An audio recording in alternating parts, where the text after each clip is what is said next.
Другари и другарки, Давид Нешковски. Фала ви за покана, задоволство е да се види овде. Чеки би прво да ти речем, добре ја дојде. Јас си знам. Си знаеш о чем пиеш. Добре ни дојде, Добро ве стварно ми е најде, многу кеф што си тука. Ми е кеф што си посвиривме вака за интро на емисијава, ќе си посвириме уште неколку пати. Кажи ми како си прво, пошто ми кажа вчера дека сте свиреле на 40 степени во Скопје на мотособир. Да. Пошто ни е лесна работа вака, знаеш, да. Супер. Свиревме вчера на мотособир на некои кастом бајкови, на кастом мотори, што беше многу интересно во парк на франкофонија во Скопје, денски. И тоа беше многу интересно, слабевме по 5-6 кила сите колективно. Тоа е добро што јас не бев таму, ти не можам да си го дозволам тоа. Јас можам, немој тоа остави, тама не. Супер беше, многу убава организација, добри луѓе, добри кулфаци, од цела Македонија собрани. Задоволство е да се свири пред луѓе што разбира музика, преди се. Најчесто таа фела која што вози мотори, вози кастом коли, ги знае овие типови на стилови кои што ги работиме. И тоа е олеснувачки за нас, затоа што имаш фидбек од публика. Crossroad Blues Band Reloaded Тој су. се случува пред 2,5 2020. 2020. Леле како лета време Бог да го после. прости Сале. Сакам тука да го донесем и да го почнеме малку муабетов од тука колку беше тешко да се склопи, пред се емотивно да се склопи тешко после заминувањето на Сале. Имаше еден флукс период, да го наречам, после шоков. Иницијалниот шок, кај што скоро година, кај што не знаевме како бенд ќе свириме, не свириме, го затвораме поглавие во Crossroad, тоа е што е. И јас како некој сијај оптимист, ајде да пробаме, зошто да го оставиме да замини, ако можеме да го свириме нешто и да продолжиме да свириме, и честа кон човекот ќе продолжи да живее. Ќе продолжи да живее. И спомено за кои што сме работеле со Сале 20 и кусуро години, што свиревме по, не знам, по 200 свирки годишно, да го затвориш и да речеш дека тоа не постои, малку нефери спрема неговиот спомен и спрема тоа што сите сме го работели и одвај со 300 размислувања да почнеме, па ај една проба ќе направиме, па ај нема да правиме проби, па ај да видиме. И секој гледање со екипа, одма емоција ти иди, одма тие песните кои ќе почнеш да ги свириш, овде имаш и усна хармоника, овде Сале влегуваш, и сега тука е тој травматичен, да речеме, неколку месеци од интензивни проби, кај што и викнав и нови члена, и колку да можеме да ја продолжиме ситуацијата. Да дадат нова свежина. Да дојде свежина која што не била и не се сеќаваат на тоа ние што сме го поминале низ историјата. Така да. Не можам да замислам уствари вашата емоција, мислам интензитетот на вашата емоција, затоа што кај нас како фанови на Crossroad Blues Band од почетокот, ти се уште не беше ни дел, ти беше многу мало. 96-7, тука првите, јас ги запознам 2000-те, од прилика на прва свирка на летна сцена во Цепенков. За нас на секоја свирка, се сеќаваш на последната свирка што имавте, викавме на крајот, дајте нешто старо. Нешто старо, нешто оригинално. Да помини она како се вика низ нас чувството кое што... Така е. И пак нешто старо на крај на секоја свирка, како затворен дел, како последен дел, и свириме Каде е крајот. Каде е крајот е една од најстарите песни на Crossroad и сите што ја слушаат, веќе знаат и го пеат рефренот со нас. Едно најубавите. И јас така мислам. Комплетно мислам, и онака баше блуз во секоја нота. Македонски, а оправдан. А звучи како што треба на македонски, што е многу ретко. Апсолутно, многу е тешко да направиш блуз на македонски и сега сигурно и вие правејќи нова музика, како се вика, се судрувате, особено со нашиот јазик е многу тешко. Екстремно тежок, на англиски ќе напишам 10 во еден сат. На македонски не можам во еден месец една. Ќе се мачам до зошто, како, ти изборче, до... Тоа е ужас. Ама тоа е тоа. Дојдовме до почетоците на Crossroad, ги спомнавме таа приказка малку и зачнавме. Јас сакам сега лично за тебе да направиме еден муабет за твојата приказка наречена USA. Кажи ми што се случуваше таму, што се правеше. Јас бев години таму. Бев на многу места. Прво почнав во средно како некоја размена на студенти, на средно школци. Така. Во Алабама, во Хантсвил, во Алабама. Таму бев пола година, како еден семестар уствари. Учиш таму, па да видиш каква е културата и те враќаат назад, демек да имаш искуство од америчкиот систем на живење. Јарно, ама мене ми се допадна тоа. И не беше доволно 6 месеци. И одма после тоа, благодарение на тоа што сум дошол, одма аплицирав за подолга виза, ми даде виза за person with extraordinary abilities. Или таа виза за музичари, за глумци, за уметници, кај што ти даваат виза да оди свири, оди глуми или оди што и да е. И тоа беше една 10 годишна приказна која што ми даде зелено светло и ме охрабри да можам да движам. Па заминав за Њујорк, таму живеев одреден период, баш во центарот на Манхетен. Свирки, тезги, концерти со милион артисти, студиска работа таму. Па се вратив назад, па заминав после за Лос Анџелес, тоа беше најголемата делница од мојот живот кај што живеев таму. Имав задоволство или некоја си упорност да успеам да се запознам и со едни од најдобрите сешн свирачи на планетава, да можам да снимам со нив во нивни домашни студија, знаеш. Таму е многу интересна ситуацијата кај што нашево изведувачко его, да го наречеме, немој да ми се доближуваш или да ми зборуваш, не постои. Таму свириме, ако свириме, има джем сешн во среда, отворена вечер, кај што од Џо Бонамаса до Давид од Прилеп идат и свират. Значи, нема И сите се еднакви, знаеш да сите свириш, уживаат. знаеш, ајде. Повели, не те прашува ни кој си, ни од кај си, ни зошто си, ни како Ама си имаш стигнал. од Саудиска Арабија, имаш од Дубај, имаш од, не знам, од Германија, имаш од Прилеп, имаш од домашни. Тоа е... И тоа е тоа. Сигурно го има забележено тоа дека големите уметници воопшто не се суетни. Не постои. Големите, кога ќе се сретнеш со суетен човек, кој се занимава со јавна работа, има некој сериозен проблем. Да. Кај нас искреноста човечка е најбитна во уметност. Знам, и така е. Затоа што дури е чудно кога ќе се вратиш од таква средина кај што комуницираш неотворено. Него да не го прашаш дека е музичар, зборувам за американци, тој нема ни да ти кажи дека свирам. А тој свири концерти по цел свет и зафатен е цела година. Подсвирувам, зема гитара и ти се зема свеста. Свирам, знаеш, свирам, ќе побараш, не го гледаш милиони гледања, луѓе, што... Нема врска. И кога ќе дојдеш во ваква наша средина, тоа ти е шок како со сета должна почит кон македонските изведувачи и квалитетот на македонските изведувачи, но некоја дистанца има како... Надменост. Знаеш, зборуваме со леле, извинете, ничем. Тоа е чудно малце, да. Тоа е неверојатно, и со луѓе особено од алтернативна музика, кој што сте ми и поблиски, и ве познавам сите. Многу полесно се иде до контакт, многу полесно се договара било што, дали снимање, дали ракија, дали што и да е.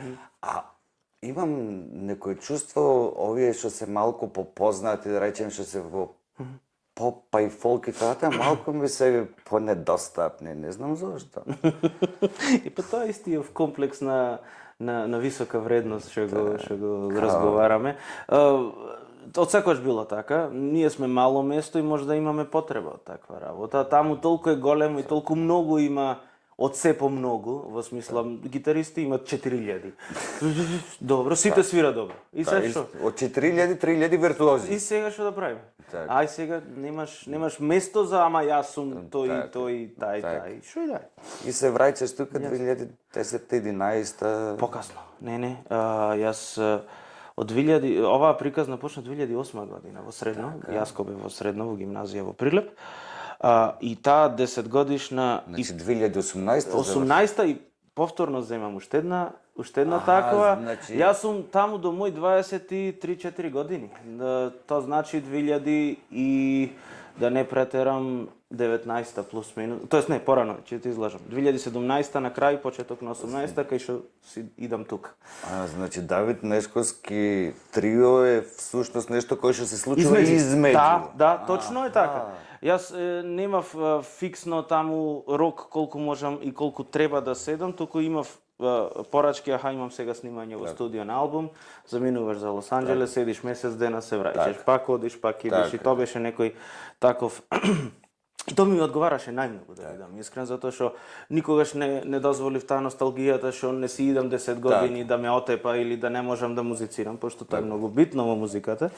А не мораше да бидам фиксен на едно место, можев и овде да снимам, да работам, ќе дојдам еден месец во Македонија, ќе снимам албум со трио, ќе настапам неколку месеца, заминувам назад. Имаше во тој период, уствари во тој 10 годишен период, имаше неколку авторски песни кои што не се баш онака класичен блуз. Имаше. Како влезе во таа приказка? Сеќавам на првиот спот кој што го снимаше со Христијан Конески, тоа ти е прва песна, да речеме. Авторска, да. Како се викаше таа песна? Wild Night Out. Wild Night, да, така. Wild Night Out. Знаеш, кој ќе заслушаш таа песна, не е класичен блуз, ама се случи, јас слушам нешто клептоновско таму. Имаш. Тај работевме со Рубин, ваш предкрил со тоа е влијанието и на Рубин, валјда тука. Пријател и задоволство.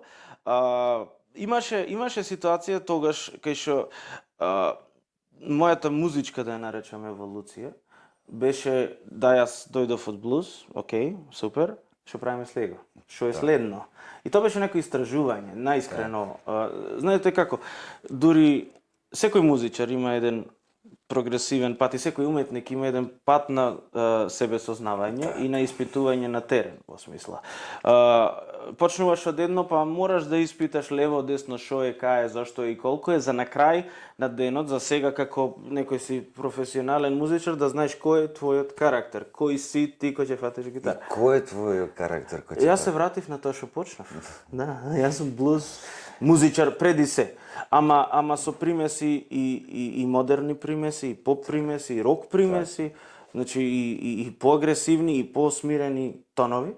Кај што добиваш некој останува блуз. Сега ме носи на едно многу интересно прашање, затоа што блузот не е само музика, тоа е филозофија, тоа е начин на живот, тоа е емоција, тоа е болка.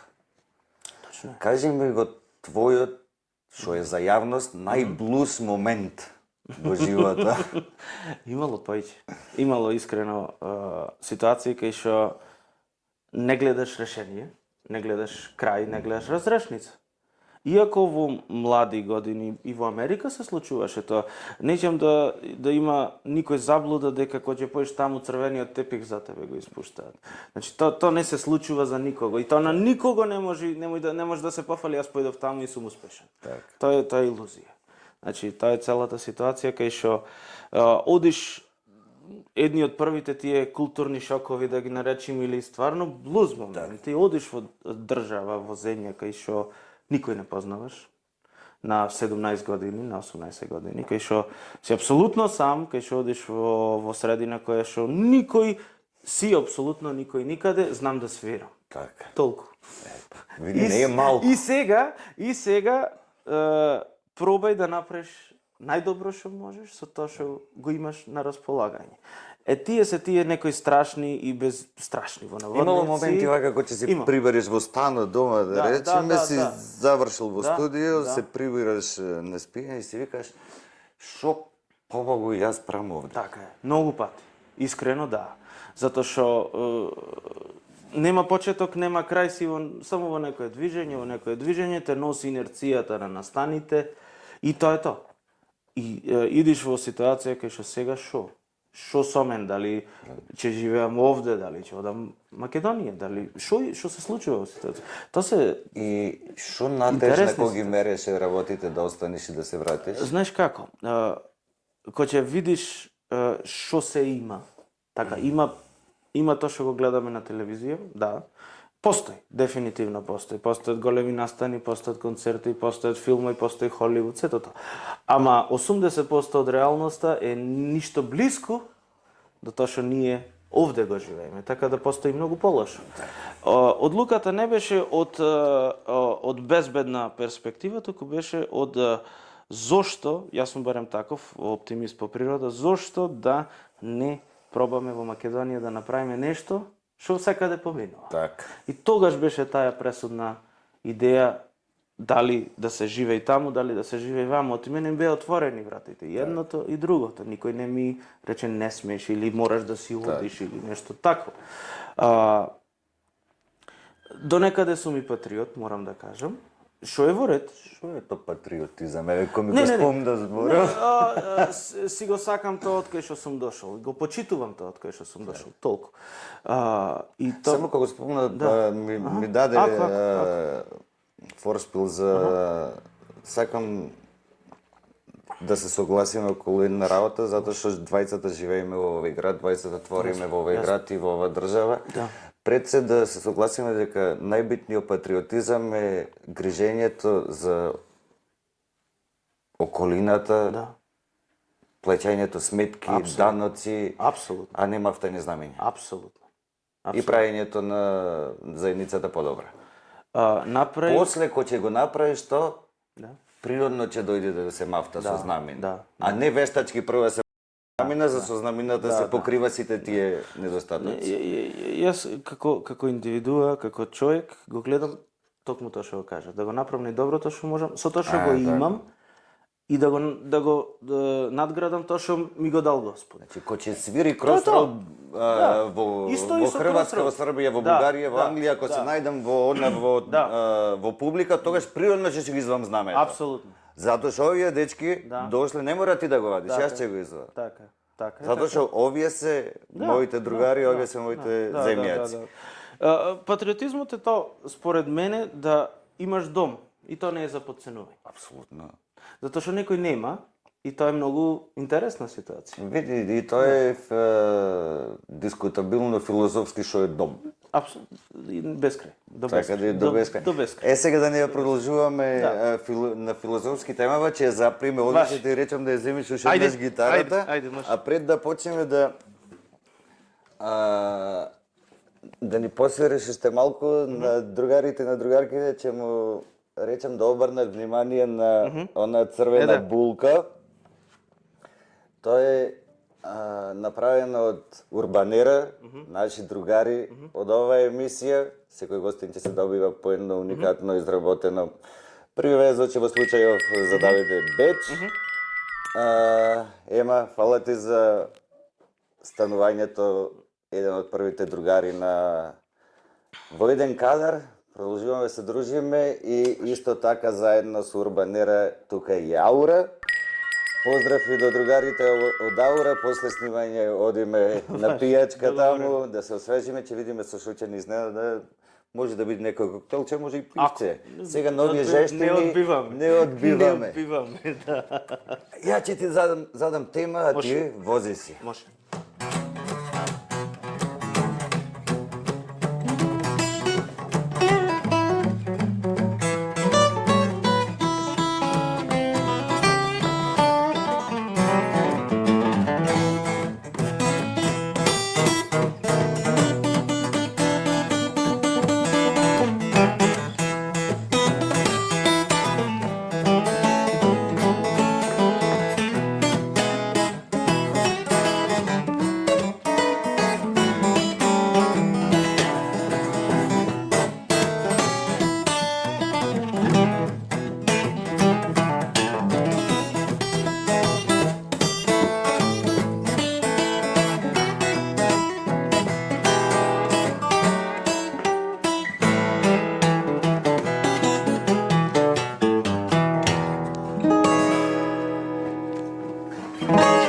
Кажи ми, колку вежбање сака за да се свири вака?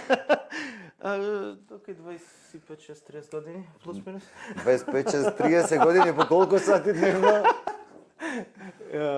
Често поставувано прашање ми е тоа и со учениците со Матрикс низ годините, ќе дојдеме до таа тема, знам. Колку време ми треба вака да свирам? И сега тоа е многу нефер прашање. Зошто? Затоа што некој свири со љубов, некој свири од и мајка му рекла да свири, некој свири од што мора другарите свират, па морам да научам да свирам. Значи има различни иницијативи и почетни како мотиви да се почне да се работи.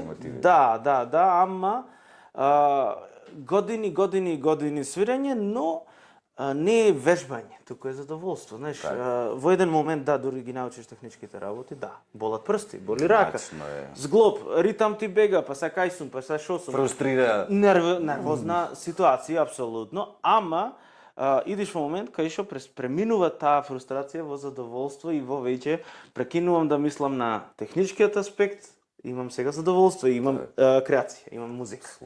Ама тоа сака вежба. Сака време. А колку помоćно било задоволството е поголемо. Колку потешка тема ќе научиш. Такви сме по природа, мислам, и за било кој аспект. Ако се помачиш, наградата е многу по-сладка, многу по-мила.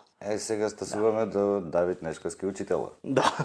И уствари прво газда на музичко училиште или директор, како што рече Денис, и така со директорот Давид ние. Да, така ме вика Денис. Како се роди Матрикс? Матрикс ја продолжува ситуацијата баш после Америка, после ситуацијата се враќам тука. Во Прилеп апсолутно ништо не се случуваше таа 2017-2018 година, во тој период дискутираме, значи почеток на 2018 година и имав некоја склоп на околности што да правиме сега со музикава како професионална ориентација. Така, окей, сега сме музичари, се супер. Што правиме следно? Во Америка јас имав многу наврати чест задоволство да предавам во приватни музички институти. Во смисла да предавам стриктно блуз, стриктно тоа што го знам и тоа што го свирам, затоа што пак велам таму како што сите еднакви и те викаат, имам јас школо, молим те мастер клас дојди. Еден час да му покажеш на ученици што е кај. И тоа беше некоја иницијална идеја, иницијална каписла. Зошто да не пробаме, малце ризично, зошто да не пробаме во Прилеп да направиме нешто што Во Скопје имаше Валентино Скендеровски, мој одличен пријател. Имаше Ентерпрајз исто училиште кое што Уште постои? Постои. Беше на почеток тогаш, мислам беше на некои првите 2-3 години и го баш комуницирав и со него и ме охрабри ситуацијата дека може да се проба. И така, секако јас имав опрема, имав тоа што ми треба за почеток на работа, имав простор, некој си незавиден, ама со текот на времето се усовршува. И почнавме. Дали беше благодарение на тоа што бев јас музичар и релативно познат низ уметничките и неуметничките кругови низ Прилеп, јас почнав со огромна бројка на деца. Од старт јас најавив дека само Давид ќе работи првично часови како музичко училиште, окей, и нештото ескалираше релативно брзо. И тоа дава до знаење, чекај сега, значи ова има нешто, има тука, може да се развива. Па се случи ситуацијата со Денис, професор по пеење, го вработив Денис во Матрикс. Па после имавме ред професори кои што поминале низ школово. И сега што се може да се научи во Матрикс? Значи вака, во моментов имаме гитара, бас гитара, клавир, пеење, музичка теорија, тапани. Тука сме некаде.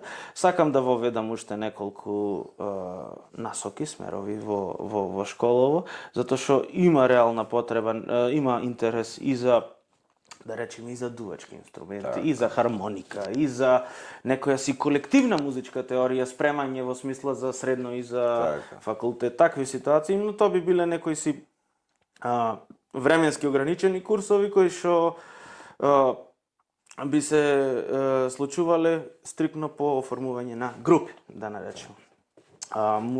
Матрикс постои, значи колку ќе му дојде од 2018 навака, нема застанато со работа, не се... Да не застани. Амин. Да не застани. Фала. Функционира добро, Тоа ми е прераснато веќе и во една посериозна институција кај што нашиве веќе деца што сме ги учеле во тој период сега се музичари кои што свират, кои што настапуваат, сме пуштале по Евровизии деца, по светски настани, по цел свет на Беркли се запишуваат, директно од нас спремани, значи што ти покажува дека е правилно, што ти покажува дека е окей. Значи, тоа покажува дека се работи квалитетно. Пак се навраќам на ситуацијата кога ќе го видиш светот и како функционира, можеш еден ветар од таа атмосфера да донесеш тука. Како беше она, размислува и глобално, а делува и локално. Апсолутно е така. Значи, многу е важно тоа. Да не биде класично, традиционално, музичко образование, со сета должна почит кон класичното ама треба образование, секако. ама мора и втора страна да има. Мора да има и нешто што не е баш стандардно, не е тоа што се работи во музичко, не е таа некоја структурирана ситуација и тоа е тоа. Сега има една работа во животот што јас како карактер кој ќе ми речеш немој тоа, кој да си ми рекол, знаеш како оние деца на во музеј кој ќе појде, немој да го чепкаш и јас ова. Аха. Да.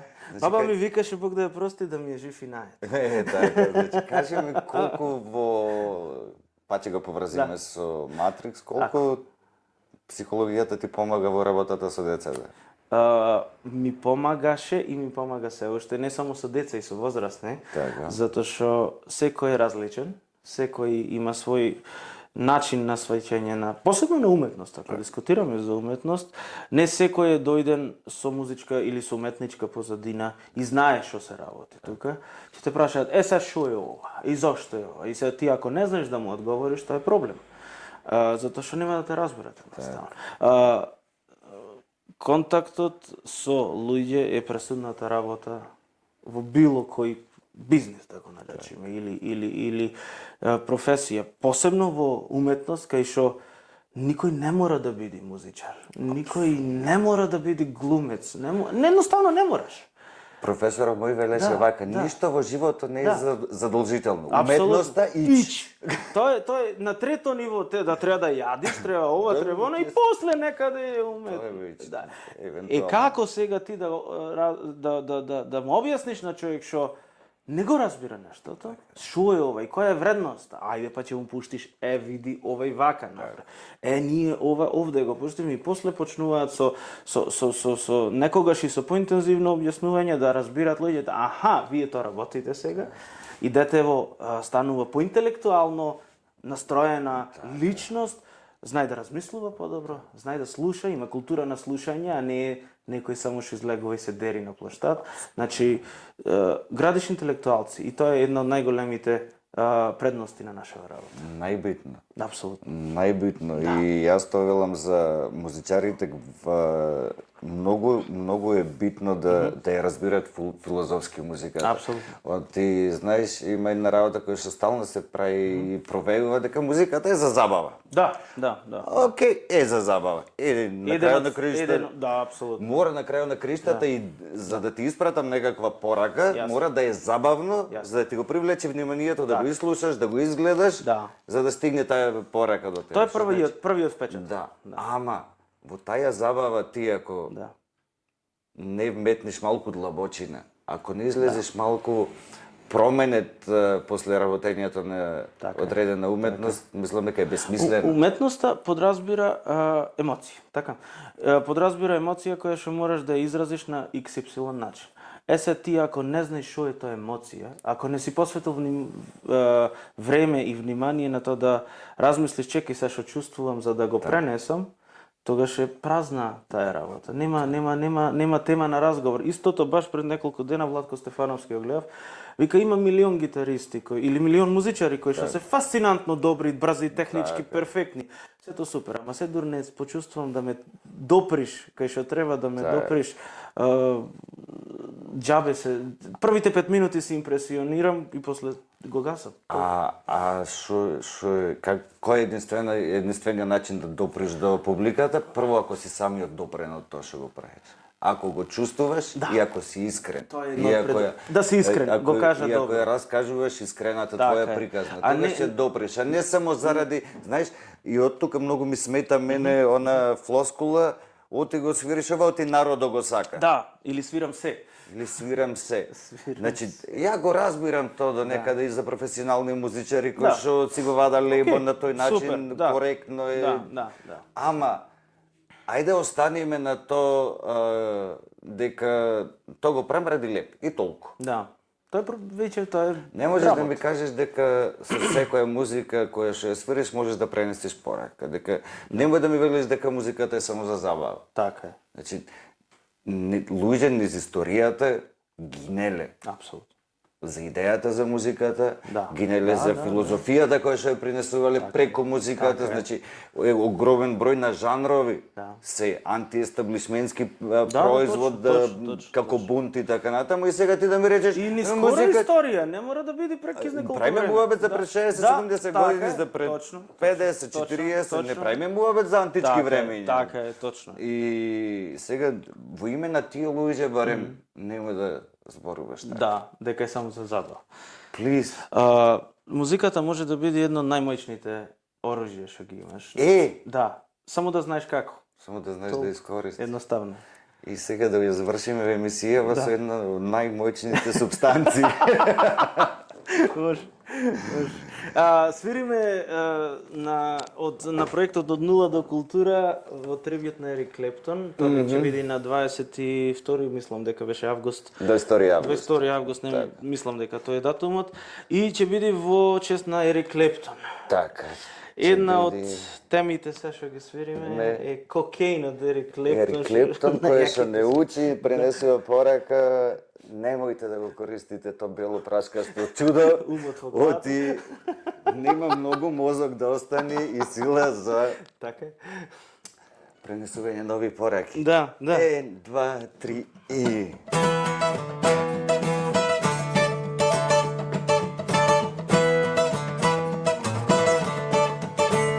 If you want to hang out, you gotta figure out cocaine.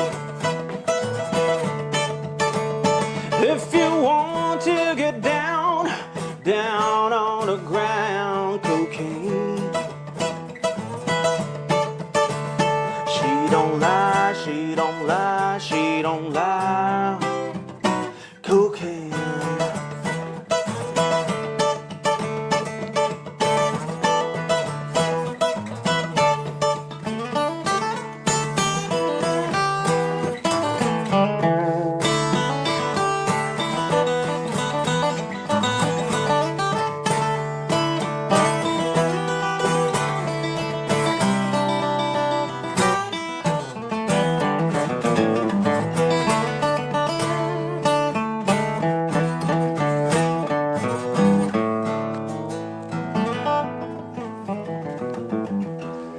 Другари и другарки, фала ви што гледавте.